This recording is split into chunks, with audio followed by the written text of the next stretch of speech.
I am grateful for the abundance of money coming to my life. I only think of positive thoughts about income and money. I make my future brighter because of the money that comes to me. Money flows easily within my life. I have a mindset filled with positive money thoughts. I deserve to have an abundant amount of money. I will generate money in creative and fun ways. I am responsible in handling money. I envision myself as a wealthy person. I invite an abundance of money into my daily life. I believe that financial freedom is achieved through passive income. I become an empowered individual when I can control my finances and wealth. I create opportunities for my wealth to grow. I seek varied ways to become a prosperous individual. Many hands make light work. That's what one of my mentors, a farmer named Joel Salatin, told me. So how many people do we have on this trip? I brought from the office, we have 18 people, so that even when I travel, I can get work done. And if you struggle sometimes with procrastination and getting important things done, one of the reasons is you're not following that saying, many hands make light work. If you have a whole bunch of things to do, don't take the burden completely on yourself, or you just end up not even doing it. If you have, 18 people with you, you don't necessarily have to have that many. We're coming to dinner here at P.F. Chang's. We're in Palm Springs, where I go to do some business trips. But if you bring a large group with you, whether it be at your office or when you travel, you'll find that what takes you, 15 hours to do, you can get done in 1 hour. Nobody gets discouraged. So be careful. One of the reasons we procrastinate is for good reason, because we think it's too hard. That's the number one reason people procrastinate. It seems too hard. Like, people don't go to the gym, it seems too hard.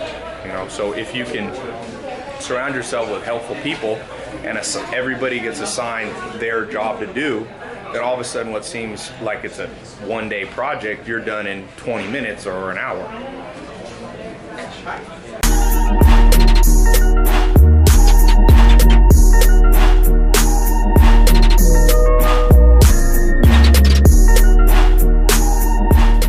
Thinking of getting a jetpack so I can commute. I'm all about avoiding LA traffic. So I took a helicopter here. Then we flew right over the 10 freeway, which is the best part because it was so congested. And I'm like, I've been in that traffic so many times. But a jetpack from the house to Bro, you trying to kill yourself, bro. Adrian said it's a death wish. I would fly low and slow. You don't have to go fast. Yeah, what about the garbage trucks or something? It just hits you too No, well, I'm not gonna go 5 feet. You're gonna be up at least 30 feet.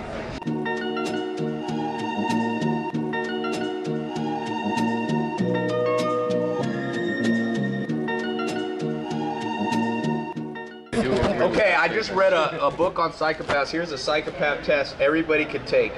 If you were on a life, this is a true story, happened in the 1800s. A boat hit an iceberg. They had to abandon ship. Like 30 people got on a raft with only 7, that held 7 people.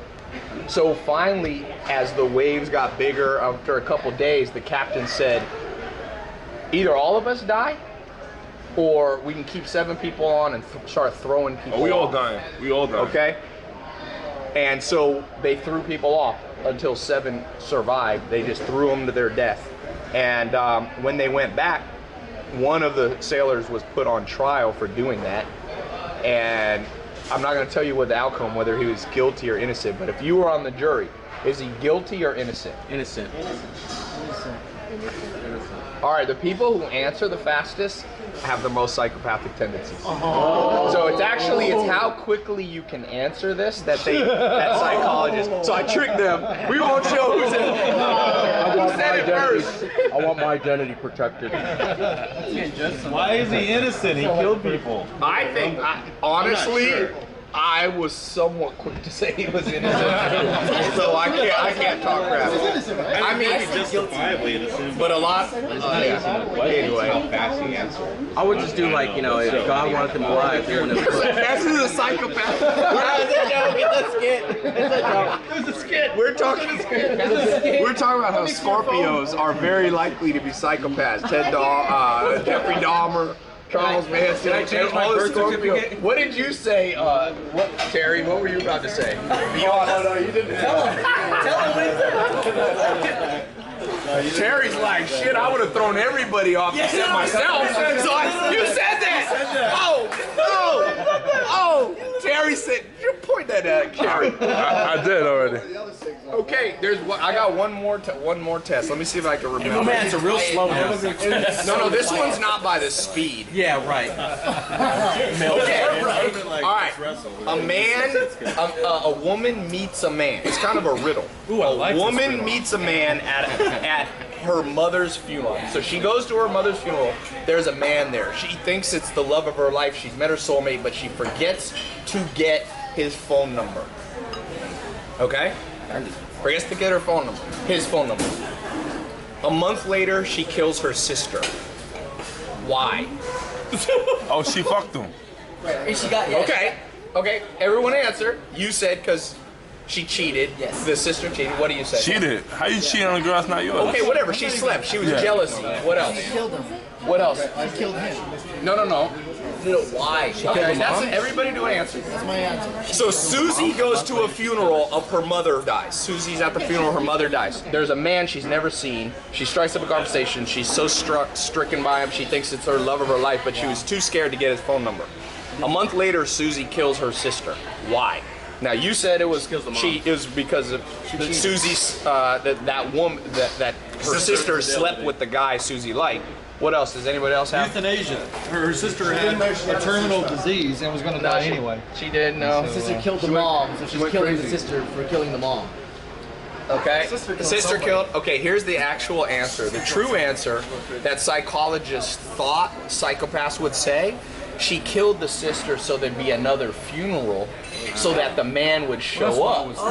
You were thinking that? Okay, but actually psychopaths don't answer that. Psychopaths answer this.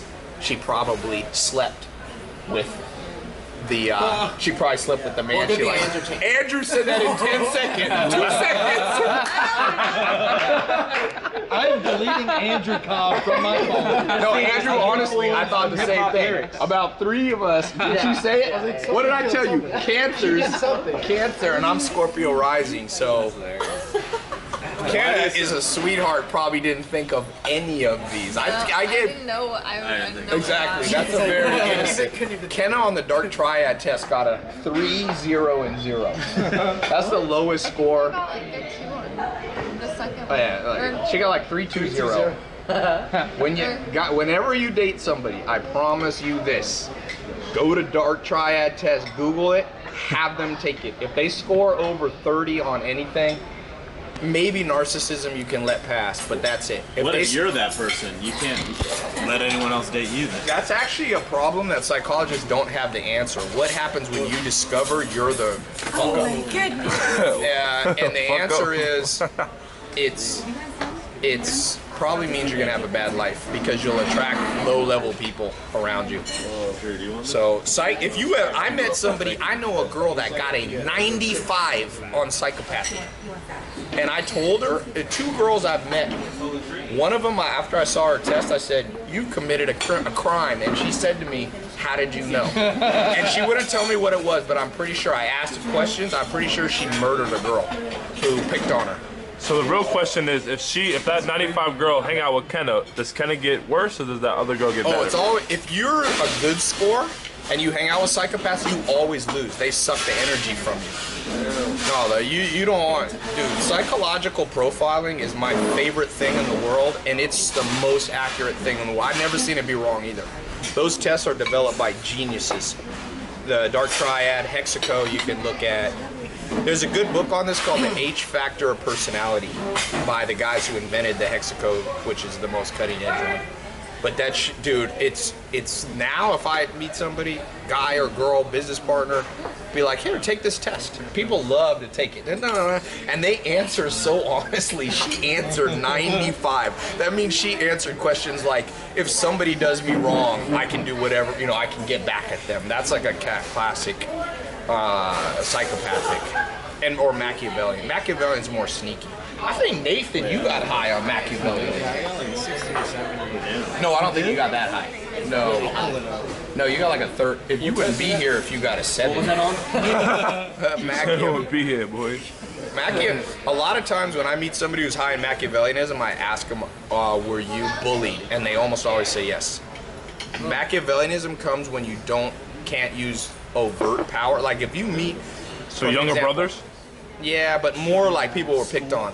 If you didn't grow, if you were small when you're like 13, a lot of times you'll develop Machiavellian traits because you have to use trickery to survive. Well, like that's why like some of the nicest guys I know are big UFC fighters. Like these two brothers I know. Kenneth, guy that I sponsor, a pro fighter out of Norway, but also the Nogueira brothers, Minotauro. These are like they're in the Hall of Fame. Pride, they won UFC and all that. They're like 6'4", monstrously identical twin pro fighters that are like the nicest guys ever. And they're not Machiavellian. They'll say whatever they're just honest. But you meet somebody who was like skinny and wimpy when they were 15, oh, forget about it. Andy's pointing to you, Zach. Zach's brother's pointing. Zach used to be so skinny. I was, man. I ran around the shower to get wet. Anyway, that's enough psychological profiling. But this is, I tell you, the greatest skill. If I could have one good skill, just one skill in life, you know, business, it'd be able to read people. Because if you read people, you can make money and not get ripped off. You can know who to date. You can know who your friends are. So and you can also read yourself. So then most people are blind to their own flaws. Like I pretty much have used psychological tests to find out my weaknesses. I have very low gentleness and patience. Mine are abysmally low. Like I almost have, not criminal level because it's not a criminal thing, but You did rip off that old woman one time. that was you, Zach. Zach used to cross dress. That was an older woman. That was you. Nowhere. He was doing the Medea thing. Came out of nowhere. No, but if you, I'm telling you, and now, and you can actually, it's a skill like anything. Just like you learn how to cook and you learn how to speak Spanish, and you learn how to lift weights, you can learn how to read people. I can read people fast, and rare. Once you get good at it, it's very rare that you're wrong. But in fact, usually I'm too nice. And so if you got to create a bubble. Life is about creating a bubble and then kicking everybody out of that bubble that sucks, and just keep that bubble tight with people you trust. And that's what I learned at the Amish. You know, the Amish live in, people are like, how come the Amish don't use electricity? How come they speak their own language? How come they have their own schools? I'm like, because they're smart. There's zero crime at the Amish, zero. First time I was at an Amish house, we left for a trip, and I was like, I'll go lock the doors. And so I look at the front door, there's no lock built on it. They don't build houses with locks. There's no locks. Oh, that's all you have to know about that bubble. And now if you ever go to prison, you have to do the opposite, because about 85% of people are psychopathic or anti-personality, according to a good book, Wisdom of Psychopaths. You got about 60% have anti-personality disorder, and then you have about 25 are pure psychopaths. Yeah, everybody has a door that's locked in prison. You like that one? You like that, Joe? Yeah, everybody got it. Everyone's locked. If you're in prison, though, the same thing. People create their bubbles. Aryan Nation, you know, Muslim, Latin, Muslim, black gangs, Spanish Assalamu gangs. alaikum, My baby. dad was like, I think my dad was in Spanish, you know, when he went to prison. You got like the Crips, the Blood, the Prisses. I don't think they have Crips and You Bloods been there as before? much in So Zach. No, I read But about that's it. the main reason you don't want to go to prison, besides being behind bars, is you are stuck with other prisoners. But you get free meals. Yeah, Drew. That's a great way. That's how Drew thinks about it. Free food. Free food, shelter. You know a better thing? If you want free food, my stepdad was a huge guy, 6'7", 280 pounds. He joined the military primarily so he could eat. He There said you go. he didn't have enough money to eat all the food. He used to eat 12 to 20 pancakes for breakfast and 2 dozen eggs. Wow. He said, Oh, there you go. You know my stepdad's advice to me? His life advice was always about food. The one yeah. piece of advice I really remember is he goes, Ty, always make friends